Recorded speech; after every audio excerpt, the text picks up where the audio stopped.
Our next special guest is quite frankly worth a few quid. He's one of the face in lineup on top entrepreneurs on a massively popular BBC show, Dragon's Den. I'm a huge fan. It's great to welcome him this morning to Saturday Kitchen. It's, of course, James Caan. Good morning. Great to have you on the show. Now, we're going to do... So it's kind of like a rags to riches story. Fantastic story about you. We'll talk about that a bit later. But do you get... You can't get time to cook much at home. It's restaurants and stuff like that. You go and eat out a lot more, or...? No, I do. I do eat out quite a bit. Yeah. But I have a very passionate cook at home called Hannah. Yeah, this is your daughter. This is my daughter, yeah. And who's actually here as well. She's watching as well, writing stuff down as we're going to be cooking. She's really passionate about cooking. So when we are at home, at least once a week, she wants to prepare the meal. And as a family, we all kind of dive in together. Is it something that's going to end up with owning her own restaurant or not? Yeah, I think we're going to have... I think her ambition is to have something, you know, in the West End, a nice, you know, sort of classy restaurant. But she's made 3 pitches to me so far, and so far... The verdict has been, I'm out. Oh, you're out. There you go. Right. Now, at the end of every programme, I'll either cook food heaven or food hell for James. It'll either something based on your favourite ingredient, of course, food heaven, or your nightmare ingredient, food hell. Now, it's up to our studio guests and some of our viewers to decide which one you get. So what would your idea of food heaven be? I quite like plums, actually. The flavour of it, or...? Yeah, I mean, I find plums actually quite refreshing. Yeah. I like, you know, that whole kind of freshness about them. But then towards the end, that skin, that zing in the skin, I find quite appealing. OK, plums for that. And then what about food hell? You know, leek is really not my favourite. Boring, isn't it, really? I find it flat, it's boring, it kind of, if I dare say, it kind of doesn't look that great either. So that's the Welsh throat gone, anyway. That's right, yeah. That's your viewers gone. Yeah, exactly. So on that one, I would say I'm out. So he's out as well. So there you go. Cook it using plums or leeks for James's Food Heaven. Plums. I've got a great dessert, a steamed plum pudding. Not the Christmas type, but first I'm going to soften the mixture to start off with. Now, I've been reading your new book, The Real Deal, which is like an autobiography of your life. Fascinating story, because it is kind of like this rags to riches sort of story, isn't it? I mean, first of all, your father was a big inspiration on your life, wasn't he, really? Yeah, when I was growing up, my father ran his own business. I think right from an early age, I, you know, witnessed somebody creating something from nothing, you know, who had, you know, a lot of drive, a lot of passion, but very kind of high moral values in business. Yeah. And for me, he was just a great inspiration. And he gave you 2 great pieces of advice. That one thing that I read in the book as well, which I thought was... one particularly was a great piece of advice, but one was what? Win-win? Yeah, I think he was always a great believer that in business, it's not always about being ruthless. It's not always about, you know, winning at somebody else's expense. So his philosophy was that in business, you should always position yourself where both of you walk away winning. Yeah. So that there doesn't have to be a loser in business. And I've always found that to be really useful when trying to develop relationships. It's quite appropriate in the climate that we're in now, yeah, that people are getting blamed for left, right and centre. But the other one that was quite fascinating as well, the great quote that he had. Observe the masses and do the opposite. And is that what you did, or is that...? Yeah, I think that's been a real theme throughout my life. I think whenever I've seen that everybody else is heading in one direction, you know, I mean, as a classic example, right now, today, you know, I'm actually going into the market buying stocks. When everybody else is bailing out, when the banks are saying, don't buy, to me, that is where you find the greatest opportunities. You know, the property market right now is experiencing, you know, a tremendous slump.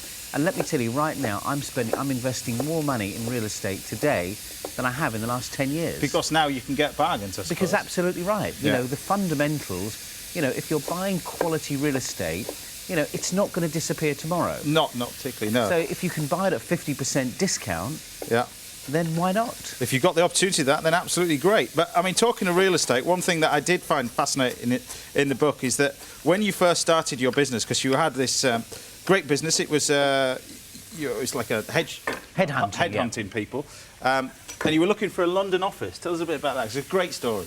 I had this view that when I set up the company, I came up with a name called Alexander Mann. And to me, that Alexander Mann just felt like it needed to be in a very prestigious location. And I thought, you know, if you had a magic wand, what would be the most prestigious location you could have? Where were you living at this time?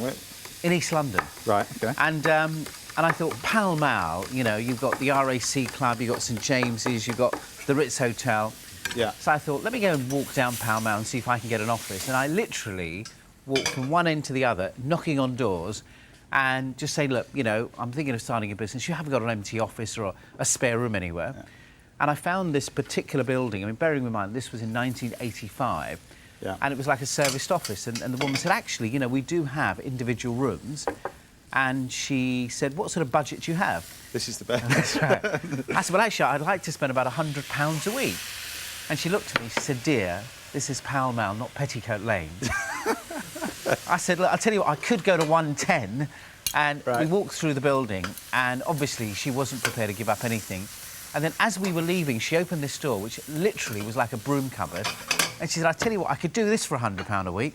And straight away, I said, I'm in, I'll take it. You took the broom cupboard? I took the broom cupboard, and that was the beginnings of my huge empire. And literally, you're talking a huge empire. I mean, how long was it before that until you basically somebody who made an offer, a good offer? Sure. And how long was it between then and obviously taking the offer? Basically, 17 years later, that sort of one idea of a business grew to 147 offices in 30 countries, into quite a large global, you know, sort of headhunting organisation. And what do you put the success behind? What is it? I mean, hard work? What is it?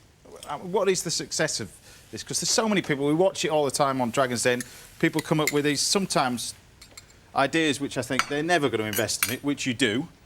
And one particular was the dog treadmill. I couldn't believe you were investing in that.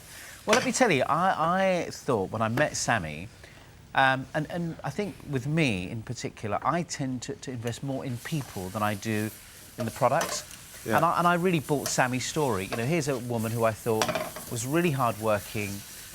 You know, she was working in a restaurant during the day, and in the evening she was, you know, starting a business. She had 3 kids, lived in a council place, and I just thought, you know, if I could do something with her, if I could help her, and although the dog treadmill, I think, was quite a tough one, but, you know, just imagine the impact that it would have on her life. Yeah.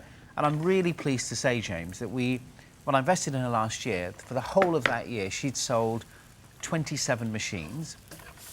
And I gave her a target for this year. I said, Sam, in order to be successful, we need to sell at least 500. And literally, she nearly fell off the chair and said... Quite a big jump, yeah. She said, look, if you'd said to me 50, I might take you seriously, but 500... And I said, look, I'll help you, and we'll introduce you to some good customers. And literally, in July, we did her half-year accounts, and she'd sold 293 from only selling 27 for the whole year. So she's on track this year to sell 600. But so, I mean, you get so little time to decide on that show as 20 well. minutes, literally. Literally 20 minutes. Yeah. So it's kind of put your money where your mouth is, basically.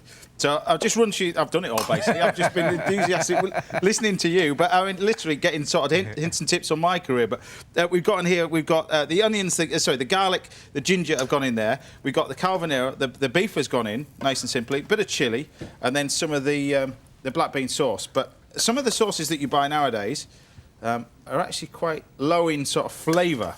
Is that beef really cooked? Yeah, it's beef, just cooked. It's a nice fillet of beef, so it's simply cooked. It is that, nice and thin slices, but it is cooked. And with the carbonara, done. Beef and black bean sauce. Fantastic. Have a dive in, tell us what you think. Taste some of the cabbage, see what you think of the carbonara. Another thing I know you're passionate about is your foundation that you set up, the charity thing, because you've set up a school in Pakistan, which is an amazing sort. You ought to read the book, it is superb.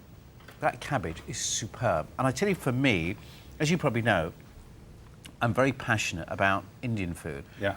And, you know, those red chilies, I think, for me, have just done it for me. Brought it alive. There you go. I would say, on a scale of 1 to 10, this is an 8.75. It's that 1% missing. It's where I'm going all wrong. And Jamie Oliver, where's Jamie Oliver? There you go. Right, one more cook for James at the end of the show.